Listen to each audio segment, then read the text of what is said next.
This particular topic, I must say, that has been quite an interesting one within the geopolitical sphere that we find ourselves in. And perhaps I'm going to pose this question to all of us, but Charmaine, starting with you, as to how do we see, and of course drawing from your expertise as well in the work that you do, how do we see AI disrupting traditional models, whether it's business models, whether it's sectors of industries that have been leaning into traditional formats of operations. But we keep hearing about this word artificial intelligence, and perhaps a lot of us are not conscious as to the type of disruption that artificial intelligence has posed. Thank you so much, Faith, and thank you to Dr. Motsepe and the Motsepe Foundation for bringing such a phenomenal and a critical conversation to us this morning. So, Faith, I know we use the term quite loosely and we say AI is doing the following, but I would like to put it before us that it's actually the people who are writing the code, who are owning the code, who are setting the business rules that are fundamentally changing the manner in which we live, the manner in which we work, the manner in which we play, and largely the manner in which we interact with each other. So if you look at the use cases that are currently available to us globally and that we are all contributing to, the use cases range from some really scary stuff like defense and military, and we see what we're currently living through right now and what's happening. The use cases range again from health, agriculture, all the way through to democratization of education, and to basic simple things like that we love, like I want to wear the following thing today. Can one of the various AI platforms assist me put together an outfit for the day? Or, I've got the following ingredients. How can I put together something that I'd like to eat with the following ingredients? Again, something that we tend to say quite loosely. When we talk about AI, we like to believe that if we are accessing information on any of the platforms, be it Grok or be it Gemini, or if we are looking at Circuit or ChatGPT, if we're looking at Claude, we believe that we're really and deeply embedded in AI, but AI is bigger than that.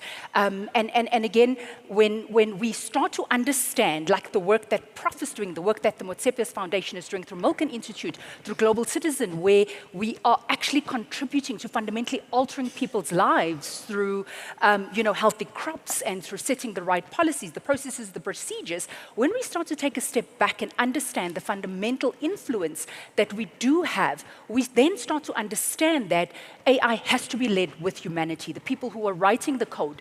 I also don't want to step away from Dr. Precious Motsepe's caution to us that we have to think of the biases.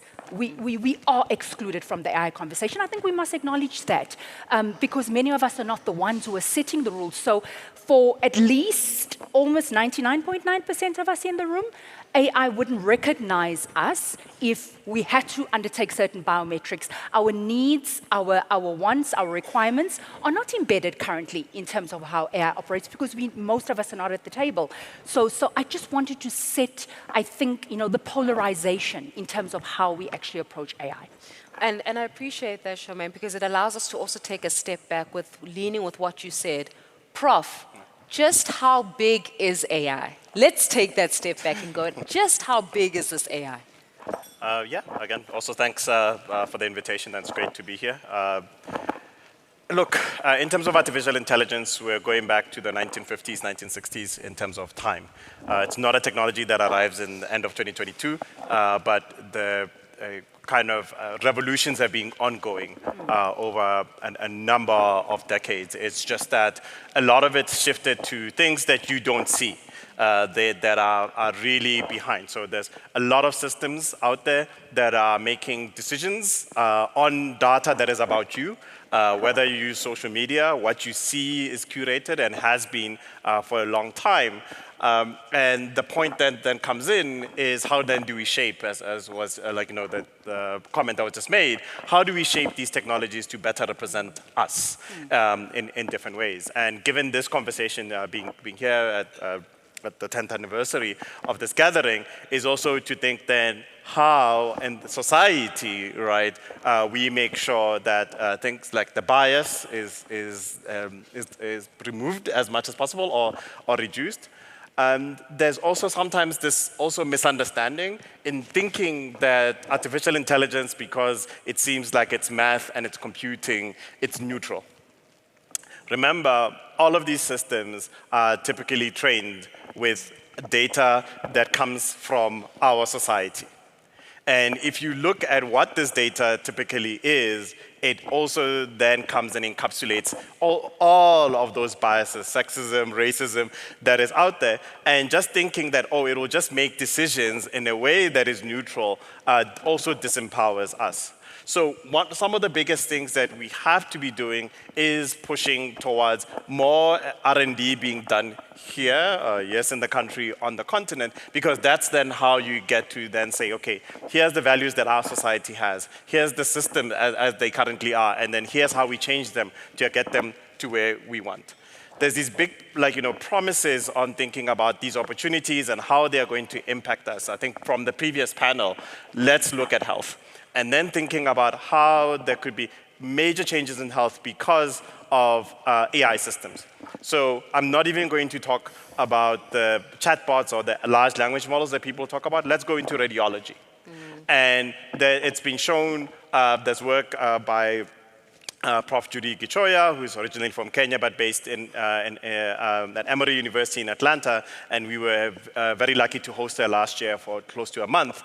And she shows, how there's systems that are doing radiology reports or identifying specific types of diseases using radiology are taking shortcuts. And these shortcuts might be that they're guessing the gender and the race of the person who's the X-ray that is on there, and then using that as a shortcut to then predict what ailment might be. And this then kind of should tell you that now, if you've had people, given the historical effects, maybe let's say in the US, of the healthcare systems and the population, which might be have some racism, have some sexism, if you take that shortcut, you might end up predicting the wrong thing.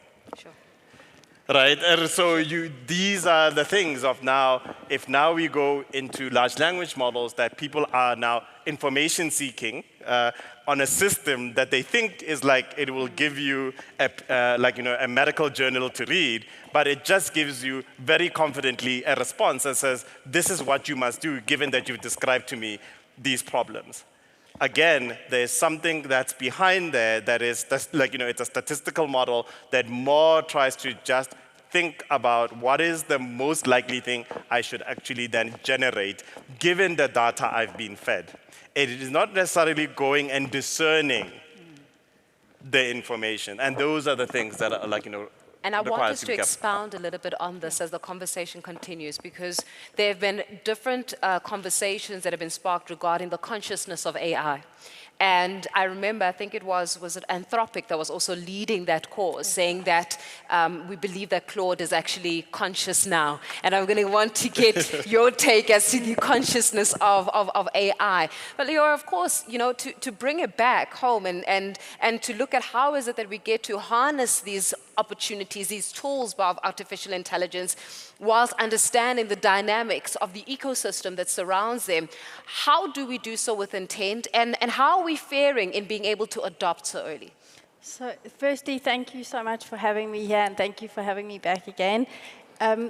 It's events like this that actually bring AI into the conversation and do exactly what you're saying. Before I explain what you asked me, I just want to say that I feel very strongly that women should first be given the ability to understand AI. There's so much jargon and so much technical talk being brought across to everyone.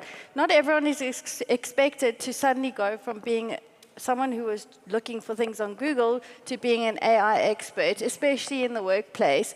So I'm very, very passionate about training, AI training, in simple language to everyone that's in the room, not only your tech people, not only your leadership, but everyone that's in the workplace and daily life should be trained firstly on what AI is. It's not just ChatGPT as a replacement for Google.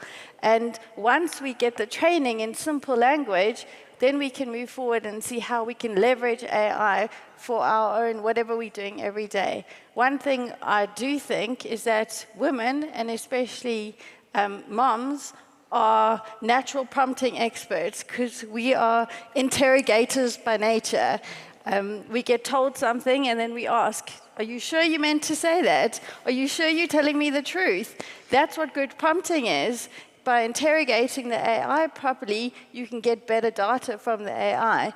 And by learning how to prompt and learning how to ask questions correctly and talk to an AI correctly, you'll be able to become a data analyst without a huge team behind you.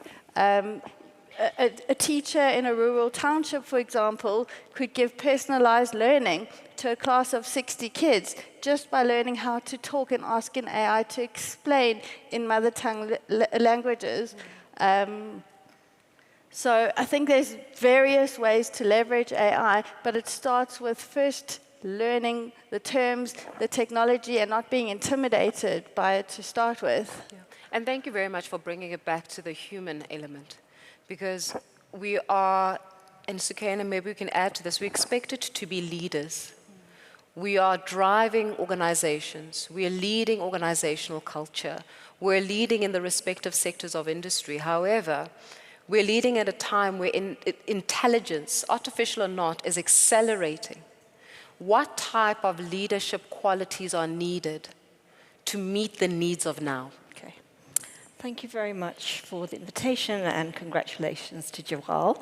So I'm going to start by talking about the human and what we spoke about. So I think that artificial intelligence has huge potential for efficiency and automation. And we're hearing about this, and that's why we need the training so that we can take advantage of it. However, I think one of the real challenges for us, and I'm speaking from a perspective of working at a university, but it also applies more generally, is we're going to have to understand what remains that is uniquely human.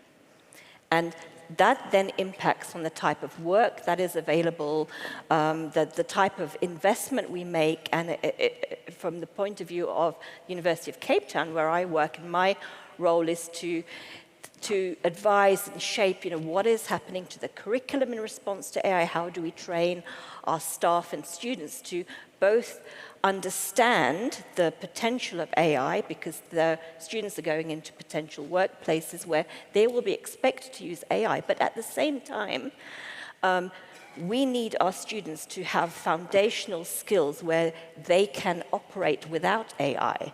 And so we have a lot of businesses, corporations are having to grapple with this dual tension almost around. And I think that's really comes down to we are going to have to decide what is uniquely human and what can we offload to the AI.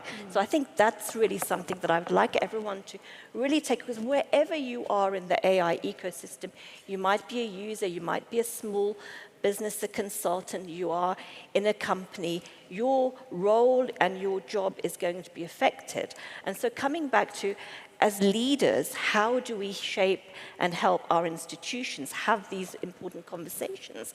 But then how do we capacitate our staff to actually feel agential? Because I think one of the dangers of AI automation and things are happening so quickly is that people start feeling quite powerless. This is happening to me. And especially in our context in South Africa and Africa, it's almost as if there's a tsunami or a crescendo of these technologies coming. We're talking about automation, efficiency, new jobs, jobs becoming obsolete. And I think for leaders, we need to have the confidence and understanding of the technologies to say, this is a decision that we can make, not to stop, but to shape. And so I think it's living with uncertainty, but also keeping your own agency, your own sense of choice, and then creating the conditions in your team, within your organization, so that you give people enough space to talk, to shape, to argue, and to contest these. And I think contestation is very important. So I would say, as leaders, we need to create the conditions for navigating this time with uncertainty, but being able to have difficult conversations. Sukaina, thank you, because this allows us to immediately bring the conversation even further up. Let's talk government. The first question will be around, how is it then that we are shaping policy, and even are we engaging actively in being able to shape policy that will speak to the fears around AI is here and it's here to take my job? Because this is a real fear. It is a fear that has also been expressed by unions. Union members fear that this thing that is coming ahead at us is going to take away our livelihoods. So at a policy level, at a government level, how are we faring in being able to set in place those protective mechanisms where we feel, to your point, Sukaina, it's not happening to us, but that we are ahead of being able to ensure that AI can be leveraged and we're not victims of it? So it's a really difficult one, Faith, because again, it's not AI that is doing anything to us. It's the manner in which we are all accountably responsible for shaping it. So it's all the way from me to you, the audience. Government, yes, does play a significant role in this, and it's up to all of us to understand what the ability to train and lead with AI means, because this, I believe, is one of the reasons why we are being left behind. I sit on probably 12 or 13 sort of policy and regulatory and governance committees globally, and whilst we are the voice, also remember that innovation is moving so fast that while we're sitting in air-conditioned rooms trying to set policy, innovators are leaving us behind. Yeah. So innovators are innovating at such an extent that even if we put something down in policy, it leaves us behind. I was sitting on a global university conversation yesterday, and one of the professors was so concerned because somebody managed to submit an entire dissertation fully off AI, fully off one of the platforms. And by the time the university caught it, which they did, I mean, this person was on their way to achieving a doctorate. I'm still in rooms where I'm getting calls from government leaders across the continent asking me, Charmaine, how do we slow down AI? And that's the wrong conversation to have, because we're not going to slow anything down. The amount, to Prof's earlier point, the amount of time all of us are spending feeding into ChatGPT and other platforms and getting it to learn to such an extent, it's now largely become smarter and smarter. It's very interesting. I was having a bit of a debate with all of the different platforms, and they've gotten so smart and so clever that no government's going to be able to get around this. It ended up hallucinating to such an extent, leading me on like an ex-boyfriend, saying, oh no, I understand what you're saying, Charmaine, and in certain of them, I keep my profile on others I take it off, because it's learned me to such an extent, it even says, oh, Charmaine Houvet, you are a tech diplomat, you are known around the world, so when you go into these meetings, what you should say, Charmaine, you should say the following things. And I was actually debating about Prof. Mbiti, who's quite a well-known sort of African leader and analyst, and a lot of what he speaks about is a lot of what we have forgotten as my generation, and I was trying to find out some of the things Prof. Mbiti had spoken about Ubuntu. And so AI pretended to me like it knew what Ubuntu meant, and it started to analyze what Ubuntu was, and I kept saying, no, but you're wrong. And it kept saying, oh, hang on, Charmaine, you tell us what you think, and then we're going to have a discussion around it. So again, when you get that amount of sneakiness and that amount of hallucination that's built into this, I can understand why government can't be the one leading this. And hence why what a lot of corporates are pushing for, what a lot of innovators, civil society, as well as what a lot of our policy forums are pushing for, are things like, frameworks. We're looking for guidelines. We're looking for us to start to collaborate in sandboxes, because this makes things a reality. We start to co-collaborate. We start to sort of create. And something that was so scary that I heard in a Silicon Valley global conversation that we had with some of the godmothers and godfathers of AI, somebody was actually advising from one of the leading AI companies, what you should start doing as organizations is don't look at an AI agent as an AI agent.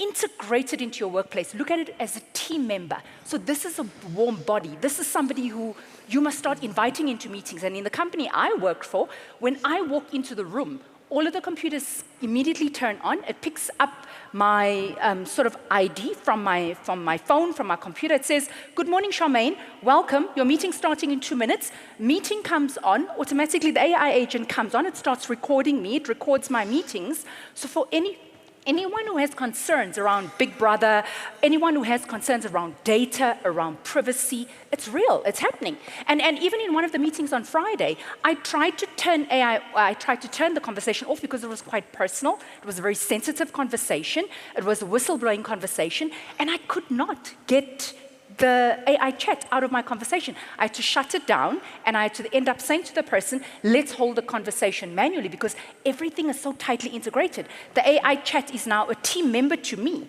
It's no longer an AI chat. So I think these are some of the things that as we sit in policy forums, as we lead policy colloquiums, we've got to be aware of data. We've got to be aware of privacy. We must take into account sovereignty. And most importantly, we must take into account people in the rural areas, and even us women in the room, who so willingly just sign up stuff and give your information away.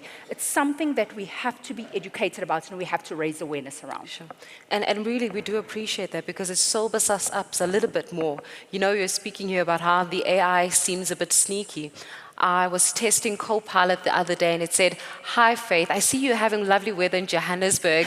Are you warm?" And I sat there going, oh my gosh, it knows where I am. But these are the realities that we're contending with. And Prof, let's bring it back to what Charmaine was speaking about here, and talk about something that, on one side, there's excitement of artificial intelligence.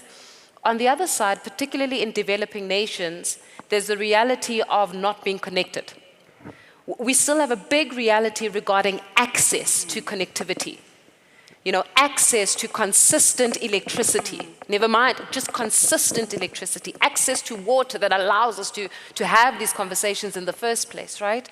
So how then do we strike these balances between the accelerated perspective of the global community that is trying to lead the continent along with it, versus the realities of the continent and even our country, where connectivity is still a big conversation?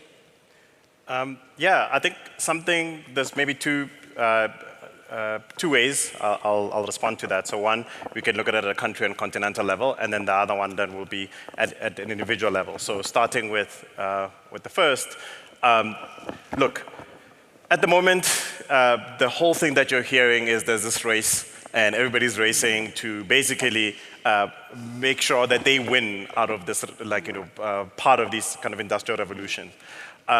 My view on this is that if we keep on going, that we want a slice of this cake, unfortunately, I believe we should just ignore that cake. That cake is gone. It's long sliced up. Long ago. What Africa and South Africa should be doing is baking their own cakes. Right, choosing, given where you are, given the development agenda that you need for your citizens, saying then, how does technology come into us reaching into that space? Technology is never the solution. Yeah. It's this socio-technical thing where you have society using these tools towards things, but it's not by itself. And the way sometimes these types of technologies are described is almost like by themselves they do this. They solve health, they solve education, they solve poverty. They do not. It is when they are connected with, if you're thinking about healthcare, a nurse having something that they can improve in their processes, make it faster, make it better, using a technology. And again, note, I'm not saying AI. Yeah. Right, in these cases. So a lot of it is going to come to that, because then that's when we start thinking of saying, okay, fine, maybe South Africa, Kenya, a couple of places have a good enough internet connection, good enough energy security that they can expand maybe their data centers in such a way that for the continent, they can then host a lot of the computing power. It's not every country getting a data center. Yes. Right, and these are the discussions that we should be having. In the same way that it's going to then require, I will keep on harping on this, a huge amount of R&D investments. Because if you're not having R&D investments on a country, you are not in control about what's going to happen in the future, right? You don't prepare yourself. It's always going to be something is handed to you. And these are the challenges that we have. No African country at the moment meets the African Union's benchmark of 1% of their GDP being used towards R&D in general. Again, I'm not saying AI. I'm saying all research in health, in education, in all those things. South Africa is at about 0.67, I think. Yeah. Right, so these are the things that we should be kind of putting in, and then through that, that's when it comes down to the individual. So on an individual level, as I said, AI has been there for such a long time, and it has been in the background, and now because of these large language models or these generative tools, you're playing around with them. It is worth learning how they work, not simply just using them. Why? Because then you get to a point where now you also can think about innovating on top. And as you do that, you're also learning these new skills that are being required as we go into the future. On our side, with a couple of people, for example, for the young people who are here, to get into more, hey, I want to actually be a developer or a researcher in these spaces, I co-founded the Deep Learning Indaba, which is the largest kind of AI gathering and conference on the continent. It's got a whole network of other grassroots organizations that work in different parts of AI, whether if you're AI and language, there's Masakani Research Foundation, AI and climate, there's Africa Climate AI. If you're into computer vision, images, video, there's Roya, there's CISCO is biotech is for AI and health, where young people have been driving over the last decade, seeing that we are not, unfortunately, seeing development and innovation that is being driven by either the public sector or the private sector, right? And maybe that's the last piece, and maybe a call out on here. If a CEO of a private company is not able to explain how much they're burning on GPUs, then saying that we are an AI-first company, it doesn't make any sense. If you are building the AI, you're using so much GPU power that your CFO is likely asking you, what's going on? Yeah. Right? If you can't say that, then it's like you're just buying the technology. You're not building the technology. And you're sobering us up with this conversation because it shows us just how far we still need to track. I'm also mindful of the time that we have right now. Just a note for all of us that we can make use of Slido so that we can start posing some of those questions to our panelists as well. So when we're ready, we can just put up those questions and then we'll just start integrating them as well in the conversation. But as we're speaking, we're going to wait for these questions to come up. But as we're speaking, Leora, then it says something about us being perhaps more intentional about setting the path and the direction of AI. Because from this conversation that's being threaded here, it seems as though we are running after the horse instead of being on it and galloping along with it. So bring us back to where do we start if we want to be ahead instead of us always trying to trail behind? So I think to the Prof's point of baking our own cakes, these generative AI tools is like OpenAI or Gemini have allowed us to be able to start baking our cakes on top of them. So we can use those tools to build tools for Africa. We can use them to build responsible AI tools, tools without bias, tools that talk to our own culture and context.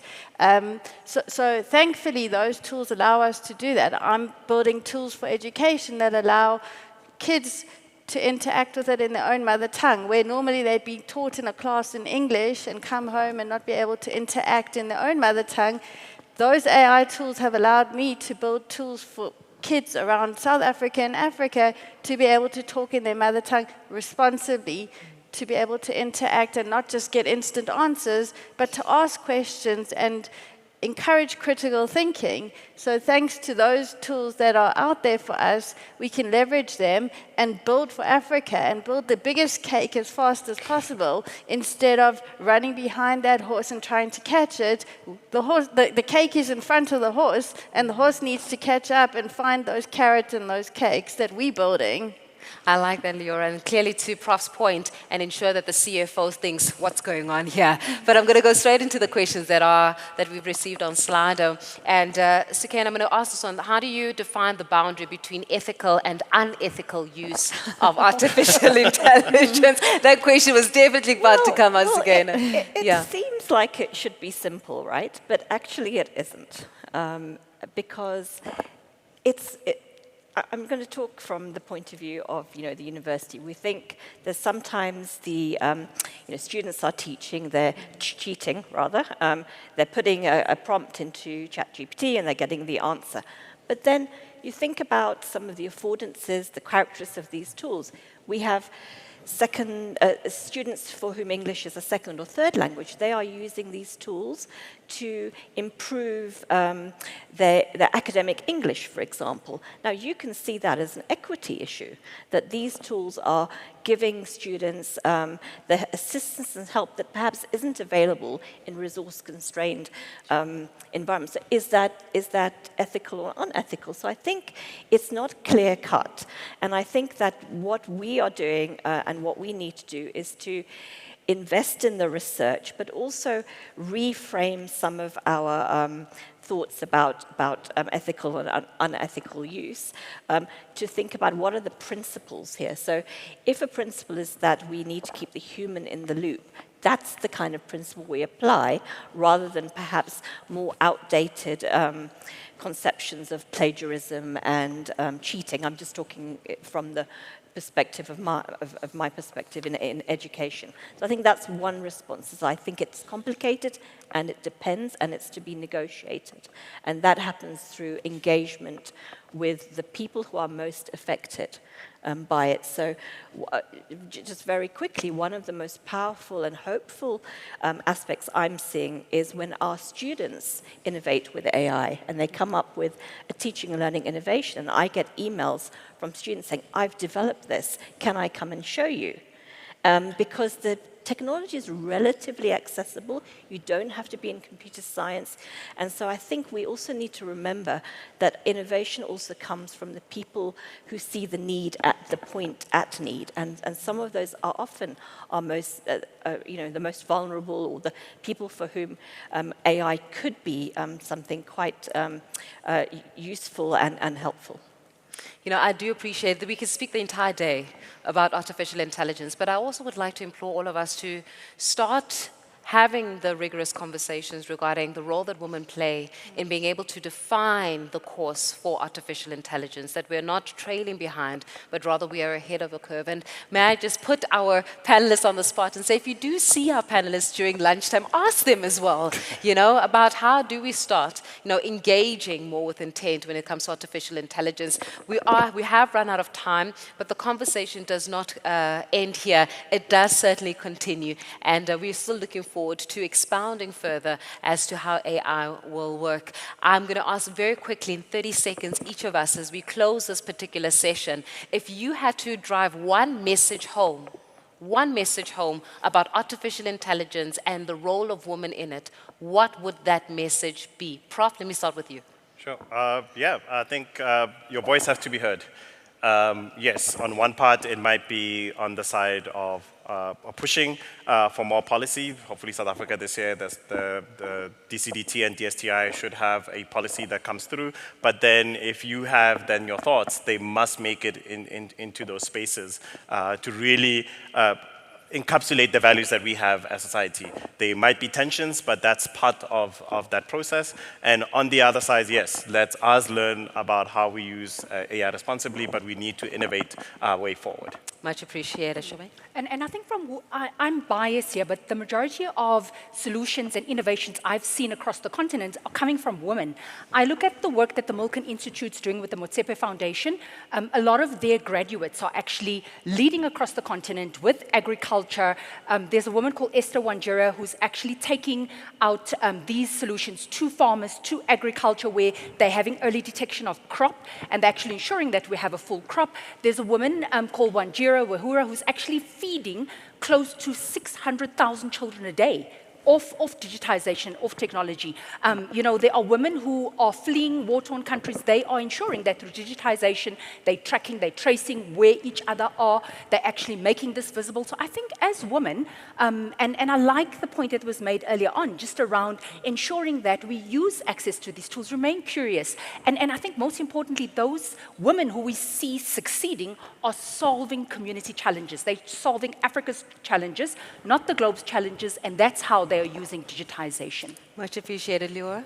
So I think as women, we have a responsibility to share our knowledge and our expertise with the women around us, because if we can raise the women around us up, they can raise their children up and they can grow and everyone can learn.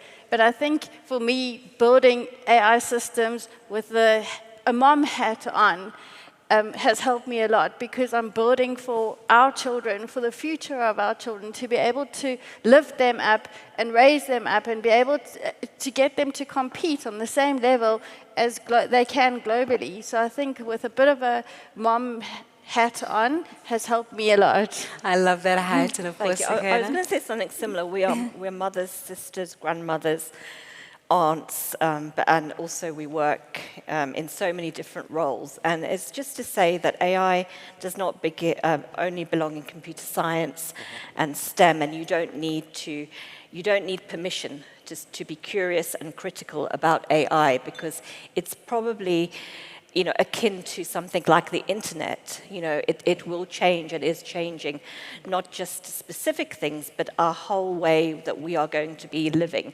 And we have to be shaping that and being critical, pushing back, and making sure we retain our own agency going forward. Thank you. And thank you very much to all of you for joining us this afternoon. Weren't you, they were fantastic? Weren't they absolutely amazing? And for the insights, please do give them a round of applause. Thank you so much, Prof. Charmaine, Leora, as well as Sukaina as well. We're going to give you another 10 minutes. What? Oh, wow. Okay. Okay. All right. Well, thank you very well, clearly they like the scary conversation about artificial intelligence. Okay. So it does mean that the conversation does continue. And we can also continue with the conversation on Slido. I do like it when they say, we like you so much you can stay. So that's a good sign as well. So what I'm going to request very quickly is that those that are holding the roving mic across the room, please start getting ready. And what I will do as well is just point to you. When I point to you, I'm going to give you a number. And with that number, then we're going to count 1 to 5, and then we're going to have that round of questions so we can pose them to our panelists as well, and then we're going to go back to Slido. So as soon as you raise your hand, I'm going to give you a number, and then we're going to go to our panelists to answer some of those questions, including also getting some of those questions up on Slido. Is everybody okay with that? So that we just keep the conversation as inclusive as possible. Those that are walking around with the roving mic, you're about to run very fast. So please may I just see from a show of hands who would like to start. Ma'am, you are number 1. I see your hand. Can I have a number 2? Ma'am, no, you are number 2 in the front. Number 3, can I just have one more last? Lady at the back there with the white banana, you are number 4. Can I just leave it at 4 for now? You all do know your numbers. I would request that we start off with number 1. Who was number 1? Number 1 was right here. Oh, right there. That side, there we go. Ma'am, if you just stand up and then you just say your name and then you go straight into your question so that we can get to the bottom of it. There, Yulani's got your microphone for you right there. There we go. Hi. Thank you so much, Faith. Hi, everybody. So my name is Balisa, and I've written a book about my personal healing journey, which is mental health related. And so now I've invented an app, and I've partnered with a friend.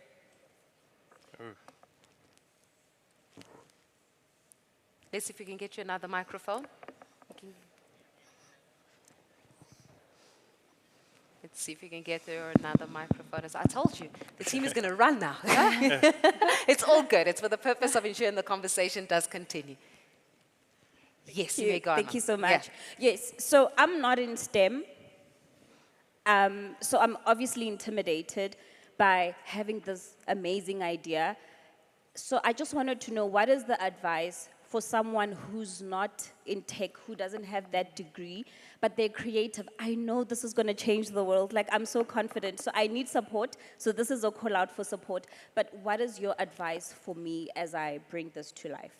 That is really amazing. Please just note that, panelists as well. We're going to go to the 4 questions, and then obviously we're going to give you to answer as well. So thank you very much. Where's my number 2? Right here in the front.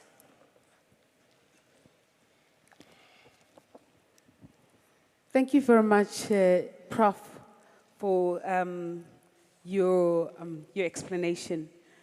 I think what is important is the issue of Africa being consumer of AI, which is a terrible issue right now facing us as women in the continent. I mean, I was at the African Union Heads of State and Government Summit, and one of the issues that was raised in that platform was the issue of Africa being a consumer of AI. And now, looking at what my dearest sister has actually developed, looking at GEWAL, a decade of breaking barriers, building leaders through AI.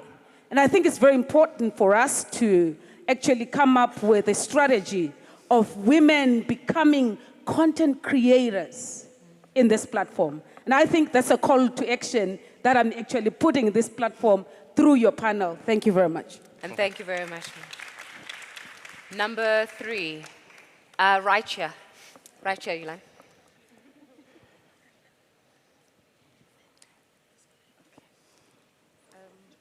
Yes, ma'am. Hi. Good morning, and thank you very much to our panelists and for the robust discussion or conversation. My question is particularly linked to AI and the opportunity that one of our presenters mentioned we could have, and I suppose potential partnership as well with the private sector as well as the public sector. And you mentioned that with the rapid speed of AI and how it has overtaken I suppose all institutions, that it would be impossible for us at this point to come up with the framework, to come up with the policy. But what you should do instead is that we should come up with a framework or a guideline. And my question to you would be, in terms of us establishing or developing that framework or guideline, what would your views be in relation to cybersecurity? Because I feel that that's one element that we haven't really discussed or pondered about, and it would be important for us to start thinking about that as well. Thank you. Thank you very much. A lovely question there. And then the last one is at the back over there. The lady, she had a white, number 4.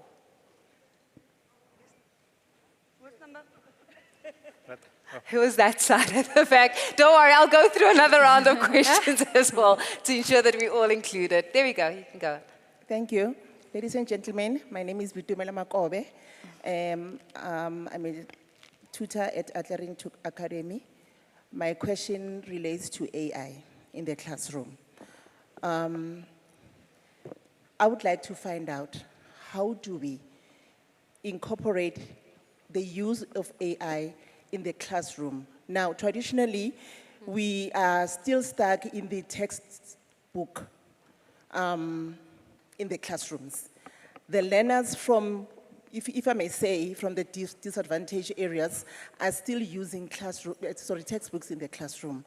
They have no exposure relating to AI in the classroom. Only those who I can say schooling in those private schools are exposed to AI. Now, how do we bring home AI to the ground and to all those schools which are in the Black communities and the learners are not exposed to that? How do we incorporate or how do we introduce AI in the classroom for those learners?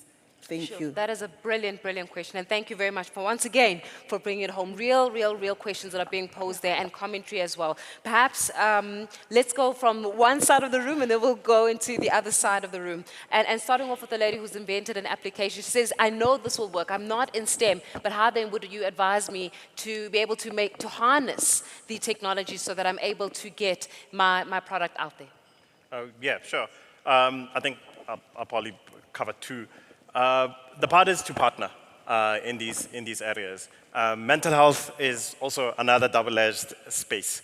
We do not have enough mental health services in lots of places, not just even our country. And there is an opportunity there of saying, how do you expand services? At the same time, remember, if you're building up tools like this, they're almost akin to a medical device. And as such, on the other side, there also has to be regulation on what is it that they should, the limits of what they should be doing, and how then you sort of protect the person on the other side who's seeking kind of the help. So partnering with people who understand both the health side and how to monitor, and then at the same time how to actually build on technology is very important. So it's, yes, you might not be a person who comes from STEM or a developer, but then having a team that you can then work with that assists you there is important.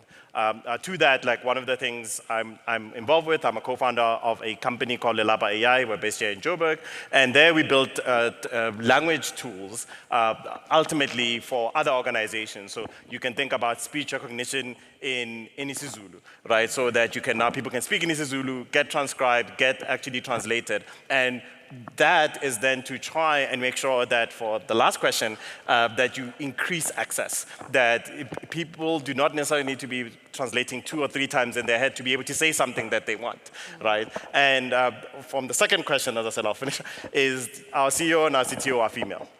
Right, and the point is it was the best people we could put into that position, and that shows you that people can, like, Africans can build, females from Africa can build and lead these organizations, and we hope for more and more of such enterprises to start. And Charmaine, I'm going to leave the question of cybersecurity to you last. So I want you to ponder a little bit more on that, because it's absolutely true regarding cybersecurity, but also just regarding Leora becoming more intentional about the classroom. And again, it further exacerbates the divide if we still have one side of the population, which is the majority of the population, that are utilizing textbooks, and in many times textbooks that haven't caught up to where the world is right now. How do we bring it back? So thank you for that last question. That's exactly what I'm building at the moment, because that's the reality.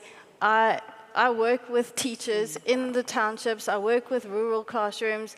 I see the reality. I see people using textbooks. So what I've built is an AI that's been trained on the textbooks that these children are using in the classrooms, not textbooks from America, textbooks that we're actually using in our CAPS and IEB curriculum. It's been trained on that.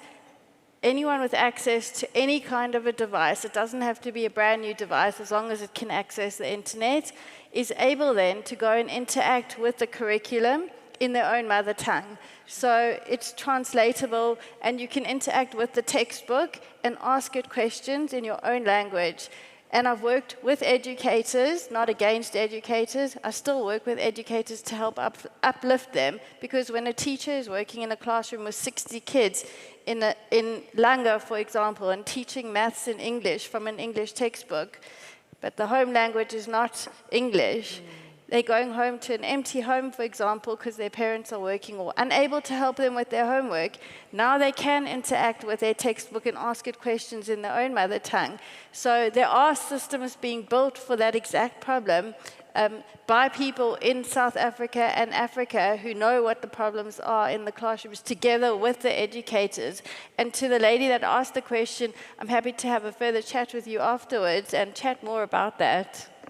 I'm just saying, if this was dating, you would have swiped left or right. Which one is it? This was a dating game. This was us making the connection. And I really do implore you, ma'am, please make use of Leora so that you can get some insights as well as to how do we ensure that AI is something that is real, especially in classrooms of our kids in the township. Leora, you're amazing. Thank you very much. There we go. We swiped. And as we bring this conversation to a close, Charmaine, cybersecurity. So maybe also just to add resources, look for a company called AI Newbie. For partnership and collaboration, go to We Think Code, go to Girl Code. These are all organizations I'm involved in, and they're helping co-collaborate. They're helping innovators get their solutions out. So look at them. AI Newbie, Girl Code, We Think Code, all a group of young Black women and men from very, very fragile communities who are going through boot camps, who are going through training, and they're going to help you get them out. So when it comes to cybersecurity, you know Africa is one of the most hacked continents. And it's simply because we do have a big digital skills issue. Now let's look at policy. You put in every eventuality that you can put into a policy, right? In a policy, you say, be aware. Put in certain rules. Don't click on links. Make sure that you are inclusive. Make sure that you involve everybody. And these are all of the eventualities we try to tick in policy. But have you ever seen a hacker go and look at a policy to decide how he's going to hack you or how she's going to hack you?